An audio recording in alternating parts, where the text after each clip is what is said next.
आपको सबसे बड़ी चीज जाननी है कि 11वीं क्लास और 12वीं क्लास के सिलेबस में डिफरेंस क्या है। अगर तुम ये जान लोगे ना तो तुम्हें ये पता लग जाएगा कि 11th की कौन कौन सी चीजें हैं जो तुम्हें याद होनी चाहिए ताकि 12th तुम्हारी बहुत अच्छी चली जाए। सारे सब्जेक्ट के बारे में बताऊंगा दोस्तों, business studies, economics, accounts, maths, English, share कैसे इश्यू किए जाते हैं, डिबेंचर कैसे इश्यू किए जाते हैं, किस किस टाइम पर कितना कितना पैसा खरीदने वाले से मांगा जाता है, री इश्यू कैसे करते हैं। हेलो गाइस, मैं आपका भाई, दोस्त, educator of economics love Kaushik आपको बहुत सीरियस लेवल की बात बताना चाहता हूं उन बच्चों को बेसिकली जो 11th क्लास से 12th क्लास में मूव कर रहे हैं। काफी बच्चे अभी ये सोचते हैं ना कि मेरी 11th क्लास बहुत अच्छे से नहीं हुई है, जो मेरे सपने थे उस तरीके से मेरी पढ़ाई नहीं हुई है, और क्या मैं 12th क्लास में वो बढ़िया वाला मुकाम हासिल कर पाऊंगा। यानी 12th क्लास में तो एक स्टैंडर्ड सेट रहता है ना यार, मतलब 12th में तो स्कोर करना ही करना है, क्योंकि जिंदगी में कोई और मार्कशीट दिखे ना दिखे तो मैं 12th की मार्कशीट हमेशा दिखेगी, ये मेरे स्कूल की मार्कशीट थी। या तुम किसी भी उम्र में चले जाओ तो 12th में फोड़ना सबका सपना रहता है। और इवन इस बात के बहुत बड़े बड़े सबूत पाए जाते हैं, जिसने 11th क्लास में अच्छे से नहीं भी पढ़ा होता वो 12th क्लास में हार्डवर्क कर ले और एक उसको अच्छा तरीका मिल जाए, अच्छी गाइडेंस मिल जाए, अच्छा स्टडी मटेरियल मिल जाए, तो वो 12th क्लास में 11th क्लास में 45% से 12th क्लास में 95% के बहुत सारे एग्जाम्पल है। इवन मैं पर्सनली बहुत सारों को जानता हूं।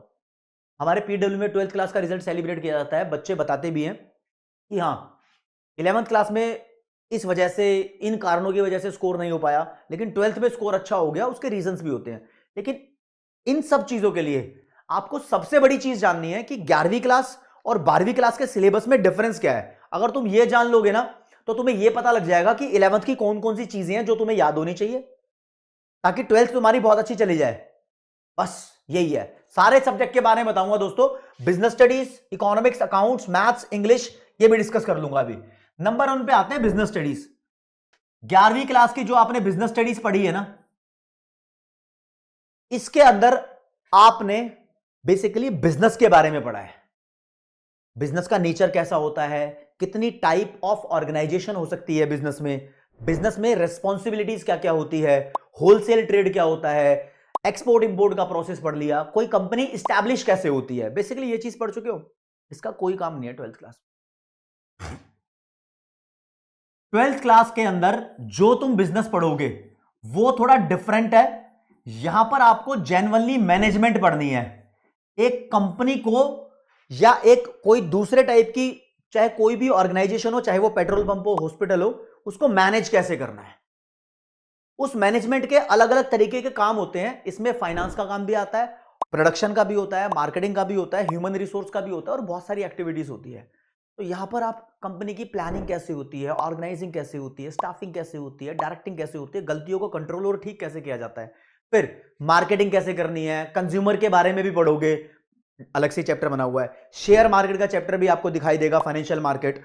तो यहां थोड़ा डिफरेंट है। अगर 11th क्लास में कोई भूल चूक थी तो कोई दिक्कत नहीं है, 12th क्लास में यहां बिल्कुल फ्रेश स्टार्ट ले सकते हो, कोई दिक्कत नहीं आएगी। छोटा मोटा अगर 11th क्लास का याद रखने की जरूरत है तो आपका एक सोर्स ऑफ फाइनेंस का चैप्टर था, जहां से आपको थोड़ा बहुत पता होना चाहिए कि इक्विटी क्या होती है, डिबेंचर क्या होते हैं, शेयर्स क्या होते हैं। वो तो अकाउंट्स में एक्सपर्ट हो गए होंगे इतना, ठीक है। अब आते हैं इकोनॉमिक्स में। दोस्तों इकोनॉमिक्स में तो भयंकर लेवल का जाल फैला हुआ है। सीबीएसई बोर्ड में 11th क्लास की इकोनॉमिक्स में स्टैटिस्टिक्स और माइक्रो इकोनॉमिक्स थी, और जो दूसरे स्टेट बोर्ड थे वहां पर 11th क्लास में आपके पास स्टैटिस्टिक्स और इंडियन इकोनॉमिक डेवलपमेंट थी। अब ये तो 11th क्लास की दोनों के बारे में बात हो गई। जो 12th क्लास है यहां पर सीबीएसई में मैक्रो है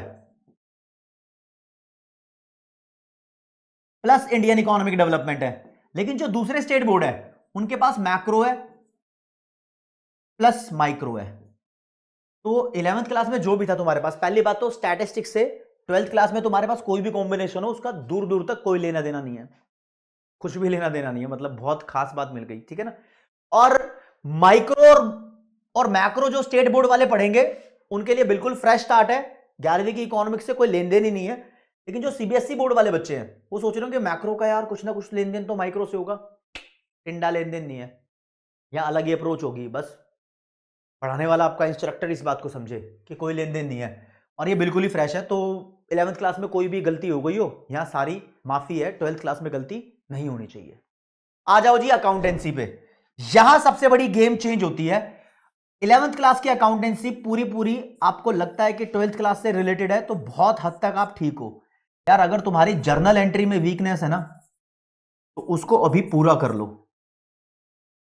पूरा कर लो, क्योंकि 12th क्लास में काफी सारे कॉन्सेप्ट ऐसे आने वाले हैं जहां पर तुम्हें जर्नल एंट्री करने तक का टाइम नहीं मिलेगा। तुम्हारे दिमाग में जर्नल एंट्री सेट होनी चाहिए, तुम्हें सीधा वो जर्नल एंट्री का जो अमाउंट है वो अकाउंट के अंदर ट्रांसफर करना पड़ेगा।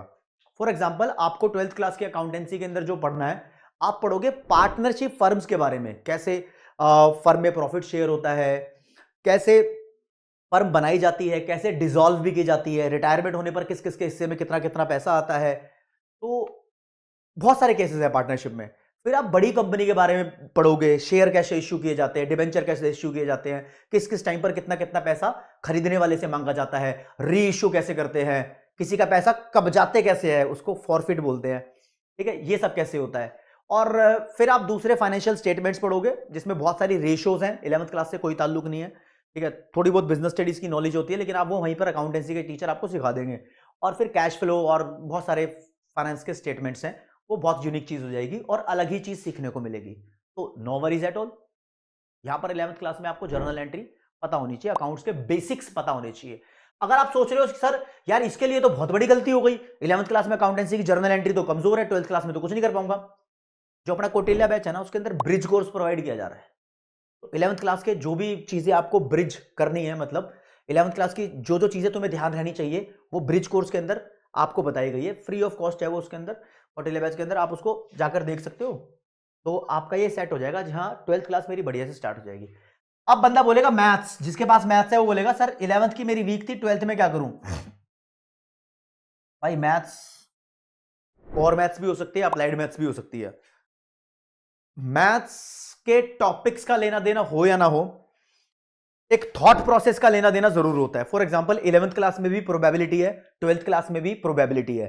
क्या 12th क्लास की प्रोबेबिलिटी समझने के लिए आपको 11th क्लास के प्रोबेबिलिटी के टॉपिक्स को एक्सपर्ट होना पड़ेगा? छोटा सा टॉपिक 11th क्लास में भी आता है, लाइक वो लिमिट्स का, ठीक है, डेरिवेटिव्स काउंट करने का, उसका एक्सटेंशन वाला यहां पर पूरा पूरा डिफरेंशिएशन है। क्या डिफरेंशिएशन मैथ्स में समझने के लिए आपको वो लिमिट्स और डेरिवेटिव्स पता होने चाहिए? देखो, पता तो होने चाहिए, देयर इज नो डाउट, बहुत बेसिक बेसिक फॉर्मूलाज हैं वो जिंदगी के मैथ्स में जो होते हैं सब पता होने चाहिए आपको। लेकिन नहीं भी पता तो काम चल जाता है, क्योंकि जो आपके इंस्ट्रक्टर हैं वो जब बेसिक से आपको पढ़ाएंगे तो आपकी ये गलती भी दूर हो जाएगी। है यहां पर 11th का सबसे ज्यादा लिंक मैथ्स में होता है, ठीक है, लेकिन ये गलती भी दूर हो जाएगी। अब 11th क्लास में बहुत सारी ज्योमेट्री है, स्ट्रेट लाइन थे, ट्राइंगल्स थे, आपको 12th में वो देखने को नहीं मिलेंगे, मजे आ जाएंगे, मतलब बहुत सारा बर्डन हल्का हो जाएगा। इंग्लिश की बात करते हैं, तो इंग्लिश में बोर्ड टू बोर्ड डिपेंड करता है दोस्तों। मैं सीबीएसई की बात बताऊं बेसिकली आपको, 11th क्लास में आपकी ग्रामर बहुत होती थी, 12th क्लास में ग्रामर नहीं है, राइटिंग सेक्शन है, ठीक है।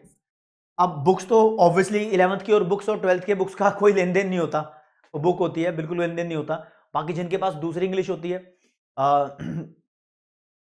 जहां स्टोरी नहीं होती है, जहां पर पूरा ग्रामर का लेन देन होता है, उसका तो पूरी जिंदगी से लेन देन होता है। आपकी पहले की इंग्लिश बहुत अच्छी होनी चाहिए आपको 12th की इंग्लिश चाहिए तो, लेकिन यहाँ कोई वास्ता नहीं है। आई होप कि ये वीडियो आपके लिए फ्रूटफुल रही होगी।